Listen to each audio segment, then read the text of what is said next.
terjangnya Risma, menurut gua kegiatan politik. Kenapa kegiatan politik? Karena dia bagian dari struktur organisasi politiknya Jokowi.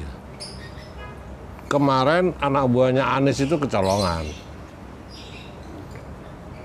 Si Risma ini kan baru 2 minggu ya, baru 2 minggu di Jakarta lah.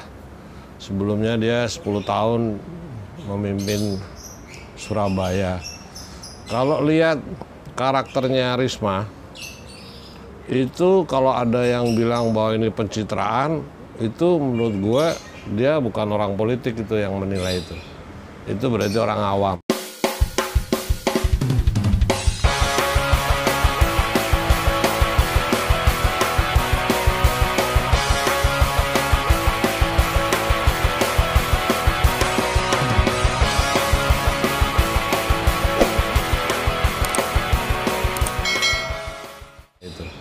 Itu berarti orang awam. Karena sepak terjang Risma itu 10 tahun di Surabaya itu gila.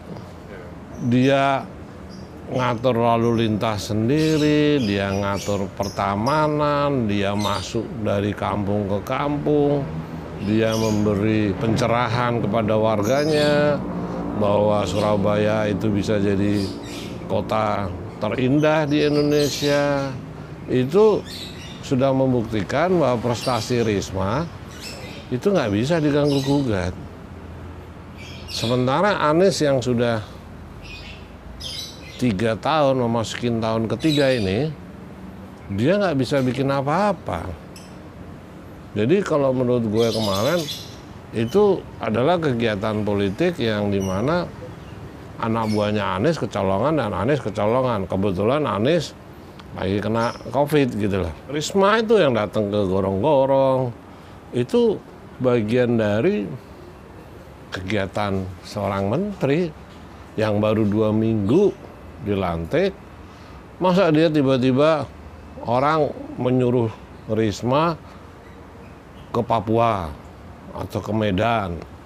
Dia kan selalu, kalau bayangan gue kalau gue jadi menteri, pasti di sekitar gue dulu lah.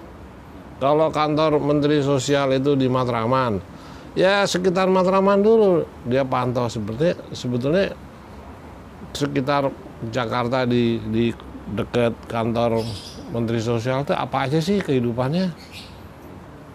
Dan pegangsaan itu di belakangnya kantor Menteri Sosial. Jadi kalau dia datang di sekitar situ, besok dia ke Matraman, ke Keramat, itu wajar kok.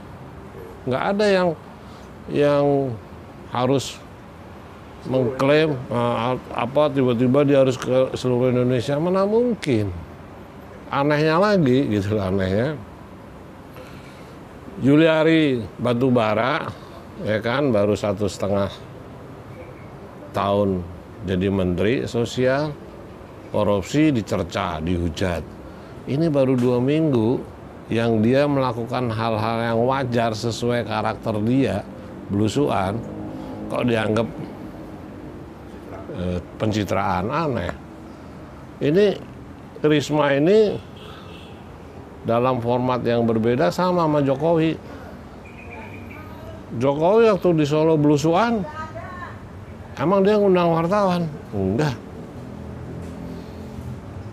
Karena ini antik, aneh, seorang wali kota belusuan di sekitar Bengawan Solo di saat itu menjadi viral. Karena zaman itu belum ada viral ya, belum ada WhatsApp, belum ada medsos.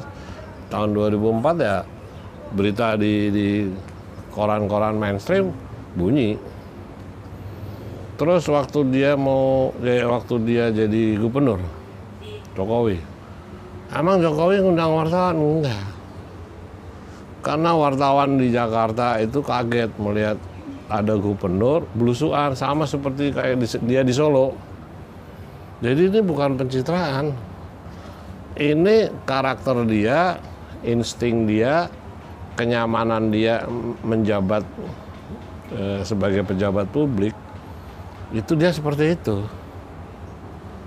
Coba bandingkan sama Anies. Anies yang sebelum jadi menteri, dia berkutat aja di lingkungan akademisi. Dari kampus ke kampus, seminar, bla bla bla. Ketika dia dikasih kesempatan jadi menteri, mencret-mencret.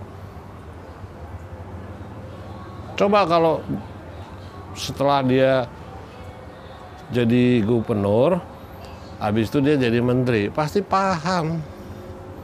Tapi di lingkungan kampus tiba-tiba dia memimpin sistem pendidikan di Republik ini jadi menterinya Jokowi. Kalau nggak paham manajerialnya, sistemnya, budaya, filosofi pendidikan di Indonesia, karakternya, nggak dapet.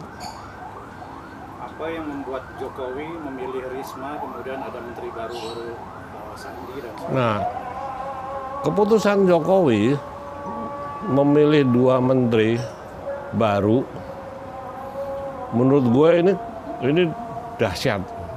Jokowi itu buat gue itu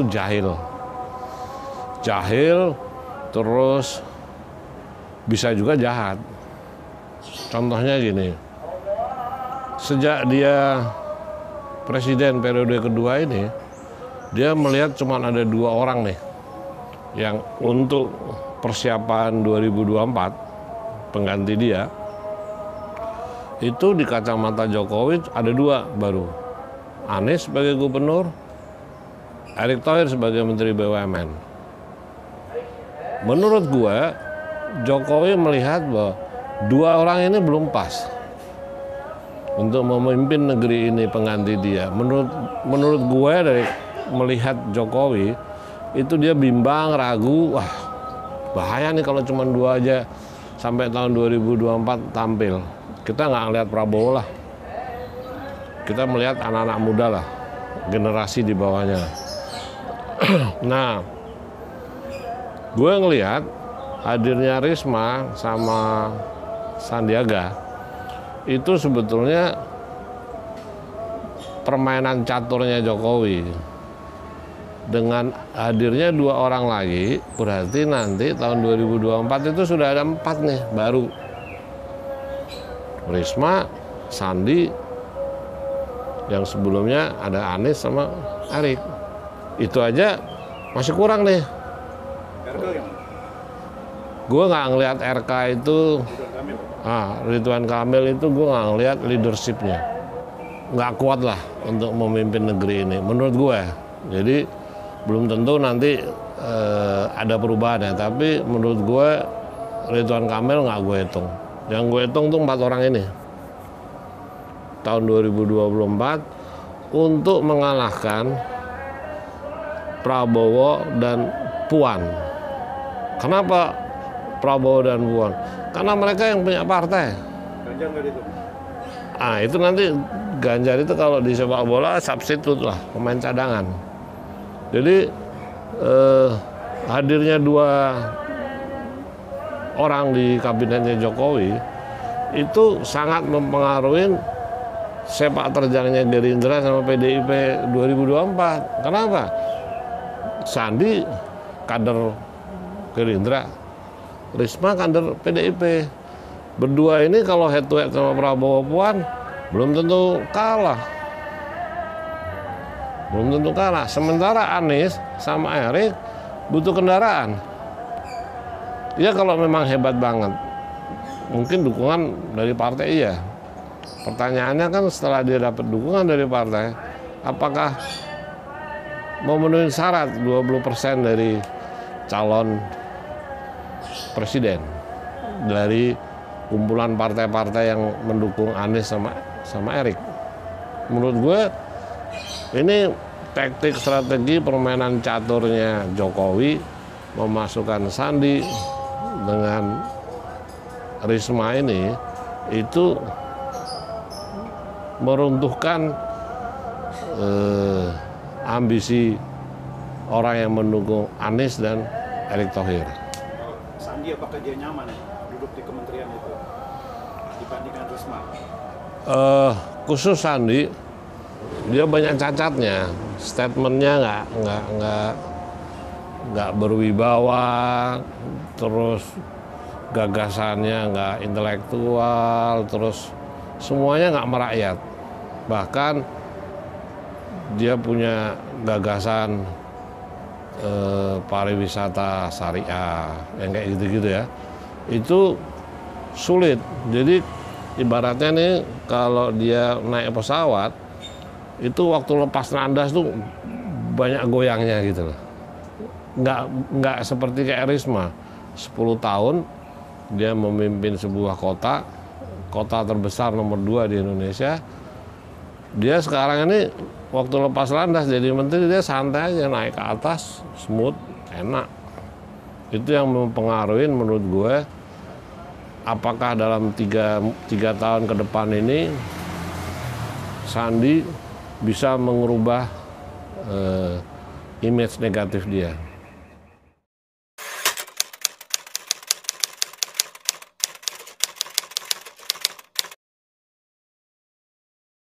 Menurut gue gampang, bahwa mereka kaget aja sepak terjangnya Risma. Ternyata dia memikirkan hal-hal yang kecil saja di masalah sosial di Indonesia. Yang paling dekat adalah Jakarta. Kalau memang itu sudah programnya Pemda DKI, ya kan? Kenapa hari itu dia di situ? Kenapa dia nggak bikin program yang sudah ada nih, mungkin reklamasi yang di Pulau A, B, C, D, F, G itu seperti apa, terus masalah di Jakarta ini banyak. Kenapa tiba-tiba mereka datang ke situ? Itu berarti mereka kaget, mereka dimarahin sama Anies. Kok kecolongan tiba-tiba ada Risma berpikir itu. Bisa jadi Risma santai aja. Dia nggak punya motivasi apa-apa selain dia dapat tugas dari Jokowi, beresin departemen yang bobrok. Di luar departemen agama, itu departemen sosial yang bobrok, ya kan. Tolong diberesin, itu kan pesan Jokowi.